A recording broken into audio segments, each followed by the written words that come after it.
Welcome back ख़वातीन और हज़रात। और हमने बाइपोलर डिसऑर्डर एक ऐसा डिसऑर्डर या एक ऐसी बीमारी जहनी जिसके बारे में सुना है।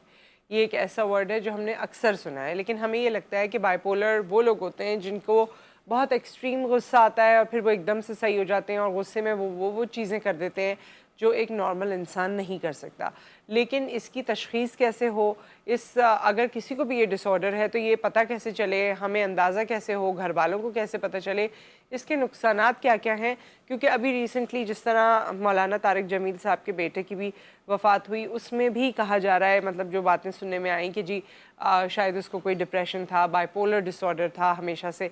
तो ये इस सब्जेक्ट को और इस बीमारी को समझने की ज़रूरत है। और हमारे साथ इस वक्त इस हवाले से बात करने के लिए हमारी क्लिनिकल साइकोलॉजिस्ट डॉक्टर तमाज़ुर मौजूद हैं। अस्सलाम वालेकुम। कैसी हैं आप? ठीक ठाक हैं? बिल्कुल ठीक ठाक। आप कैसी? मैं ठीक हूँ, thank you so much. Doctor साहिबा, मुझे ये बताइए कि मैंने अपने इंट्रोडक्शन में भी पूछ लिया, ये बाइपोलर डिसऑर्डर क्या है, कैसे पता चलेगा किसी को बाइपोलर डिसऑर्डर है? क्योंकि गुस्से वाला तो पाकिस्तान में बात की जाए तो हर दूसरा शख्स गुस्से वाला है। बिल्कुल।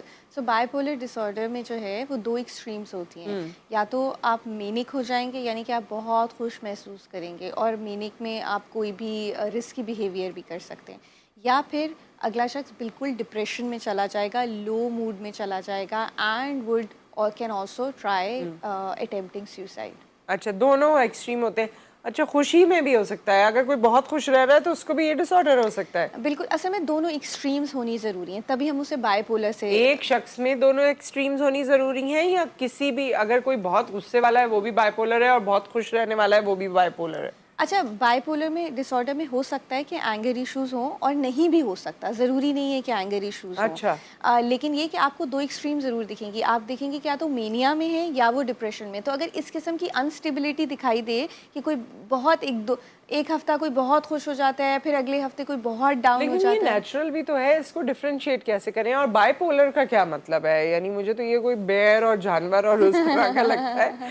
ये बाइपोलर का मतलब क्या है? बाइपोलर का मतलब दो पोल्स आ रही हैं, एक ओके। खुशी की और एक गम की। अच्छा, आप इसको बिल्कुल सही कह रही हैं कि नॉर्मल इंसान के अंदर भी मूड स्विंग्स होते हैं। हमारे भी होते हैं, 2 दिन बहुत अच्छे रहेंगे, तीसरे दिन गुस्से में रहेंगे, चौथे दिन हाँ, फिर बहुत हंसी आएगी।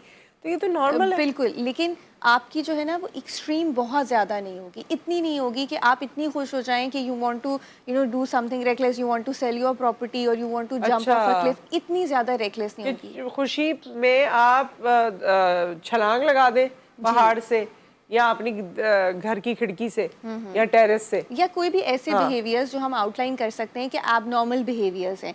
जैसे कि पर्सनली मैं एक पेशेंट को जानती हूँ, उन्होंने मैंने उसमें आके शादी कर ली दूसरी।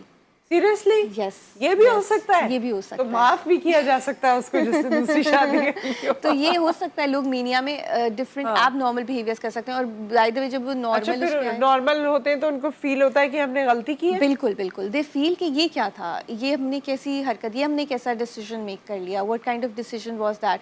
और उसके बाद फिर वो दूसरी एक्सट्रीम में जाना शुरू कर देते हैं, वो है डिप्रेशन की। अच्छा, और इसकी फ्रीक्वेंसी है, किसी को ऐसा हो सकता है कि 2 दिन मेनिया हो और 2 दिन डिप्रेशन हो, किसी को ऐसा हो सकता है 1 हफ्ता हो मेनिया, 1 हफ्ता, और किसी को ऐसा भी हो सकता है कि 2-3 हफ्ते मेनिया चले, या 1 महीना ओके। मेनिया चले और फिर 1 महीना डिप्रेशन चले।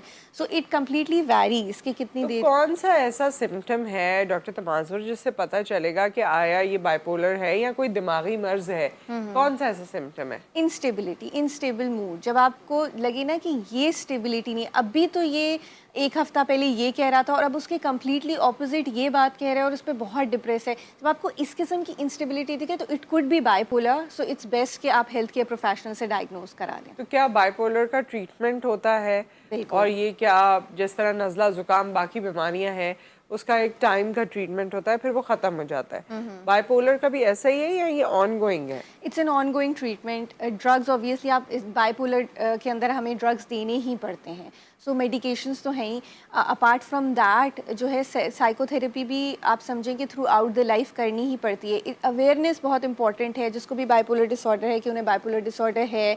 फिर ये कि ये जानना कि वो मेनिक इस वक्त मेनिया में हैं, ये जानना कि उस वक्त इसके डिप्रेसिव फेज में हैं, ये अवेयरनेस बहुत इंपॉर्टेंट है। तो psychotherapy along with pharmaceutical drugs जो हैं वो थ्रू आउट लाइफ चलने पड़ते तो आप लोग कैसे इसको ये जांच पड़ताल करते हैं कि आया इसको बाइपोलर ही है? क्योंकि मैं ये देखती हूँ कि जिस तरह आप बातें बता रही हैं, हाँ वो वाली बातें तो बहुत ही ज़्यादा है, जो जिस तरह का सिम्टम्स कुछ आपने बताया कि जंप कर लें या कुछ, लेकिन टीनेज में तो हम ये देखते हैं कि हर बच्चे को हो रहे होते हैं। ऐसे लगता है कि उनका मूड अप एंड डाउन है, कभी सही है कभी नहीं सही है।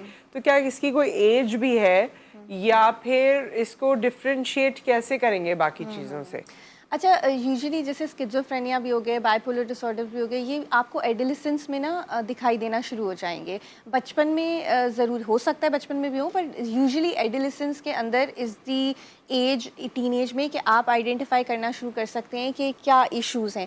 अब मैं टीनेजर्स को भी डायग्नोज करती हूँ। इस पे हम मजीद बात करते हैं। कॉलर हमारे साथ मौजूद है, पहले उनसे बात करते हैं। अस्सलाम वालेकुम याया साहब। वालेकुम सलाम नज़र साहब, आपको भी और आपके डॉक्टर साहब को सलाम हो। तो सर बात ये है कि मेरी नज़र में तो ये चीज़ है कि अगर आपके घर में ऐसा कोई बंदा है और इस कैफियत का शिकार है, तो सबसे पहली बात है कि जो लोग, जो अपने घर के लोग हैं, माँ बाप हैं, बहन भाई हैं, वो उसको नोटिफाई कर सकें, यानी समझ सकें कि क्या हो रहा है। क्योंकि हम लोग क्या करते हैं कि उसको ऐसा लेते हैं कि जैसे वो कोई, उससे फिर आर्ग्यूमेंट शुरू करें। जब कोई बीमारी कैफियत में होता है ना, आपको पहले तो रियलाइज करें कि वो सिक है, तो उसको उसी तरह ट्रीट किया जाए। वरना तो फिर ये होता है कि वो जाहिर बात है, अगर आप बच्चा भी है, अगर इनिशियल बहुत जिद कर रहा है, बहुत अजीब वो कर रहा है, और आप शुरू के स्टेजेस में उसको कंट्रोल नहीं करते और आप उसको ट्रीट करते हैं नॉर्मली, तो फिर वो आगे जाके बड़ी मुश्किल का सामना होता है। मेरा तो सवाल इनसे ये है कि देखिए, एक आप तो सारे ट्रीटमेंट करती होंगी जो भी है, लेकिन आप उन लोगों को जिनके घर में ऐसे हज़रात मौजूद हो, ऐसे औरत या ऐसा मर्द या ऐसा कोई बच्चा मौजूद हो, तो उनको भी तो आपको कोई नफ्सियाती ट्रेनिंग देनी पड़ती है, तो उनको समझाना पड़ता होगा ना। उनके बारे में आप क्या बताएंगी? ठीक है, ये अच्छा सवाल है। अच्छा, पहले वो टीनेजर वाली बात कर लीजिए, फिर हम ये घर वालों पे, क्योंकि घर वालों को भी नफ्सियाती ट्रेनिंग देने की जरूरत है। पेशेंस नहीं होता, बुरा मनाते हैं, रिएक्शन होता है उनकी तरफ से भी। तो ये उसके बाद बता दीजिएगा, पहले वो जो आप टीनेजर्स की बात कर रही हैं। बिल्कुल, कि जैसे मेरे पास वालिदैन आते हैं कि वो आके मुझे कहेंगे कि इस किस्म की बातों से पता चल जाएगा बाइपोलर है, कि कहेंगे कि अपने आप को सेल्फ हार्म कर रही थी, इतना रो रही थी, इतना रोई जा रही थी, और उसके बाद अगले दिन बिल्कुल ठीक हो गई, उछल कूद कर रही है, ना मजाक कर रही है, ना। अब दिस इज अच्छा, सेल्फ हार्म अपने आप को या दूसरों को हार्म भी कर सकते हैं? अपने आप को सेल्फ हार्म कर रही थी, यानी नहीं, वैसे इसमें अपने आप को या दूसरों को भी हार्म कर सकते हैं। देखिए, डिप्रेशन के अंदर, जब डिप्रेशन बहुत सिवियर चली जाए, तो उसके अंदर सेल्फ हार्म और हार्मिंग टू अदर्स हो सकता है। दिस इज़ अ पॉसिबिलिटी जब डिप्रेशन, क्योंकि आप इतने अनस्टेबल हो चुके हैं कि आप कोई भी एबनॉर्मल बिहेवियर एक्सपेक्ट कर सकते हैं। और जाहिर है, सुसाइड से पहले कोई ना कोई साइंस होते हैं, सेल्फ हार्मिंग के साइंस हो रहे होते हैं, दिखाई दे रहे होते हैं यूजुअली। सो अब जिस तरह इस केस में मैं आपको बता रही हूँ कि जो है पेरेंट्स ने आके कहा कि जो है बिल्कुल उसमें चली गई थी, सेल्फ हार्म कर रही थी, अपने आप को यूँ कर रही थी, हमने इतनी मुश्किल रोका, रोए जा रही, और अगले दिन उछल कूद कर रही हैं और ह्यूमरस हुई हुई हैं, बहन के साथ मजाक कर रही हैं। तो ना, this is an abnormal behaviour कि, और एक दिन में इतना ट्रांजिशन कैसे हो रहा है। अगर बच्चा डिप्रेस है तो बच्चा डिप्रेस रहेगा, नहीं, लेकिन आप देख रहे हैं डिप्रेशन है और फिर मेनिया है। So this sounds like bipolar. And I think जो आप इस पर बात कम्युनिकेट करने की कोशिश करी है कि वो अब नॉर्मल है, चाहे खुशी है या दुख है, वो अब नॉर्मल कोई ना कोई चीज़ उसमें आपको नजर आएगी, तो वो आपने पिक करनी है। अच्छा, याया साहब ने जिस तरह कहा, घर वालों को आप बता दें तो बस फिर वो शुरू हो जाते हैं, और फिर लेक्चर्स भी शुरू हो जाते हैं, उनकी तरफ से बातें भी, गुस्सा भी। जाहिर है, माँ बाप हैं, घर वाले होते हैं, कंसर्न होते हैं। तो घर वालों के लिए क्या ट्रेनिंग है या ट्रीटमेंट है कि उनको कैसे ऐसे लोगों को ट्रीट करना चाहिए?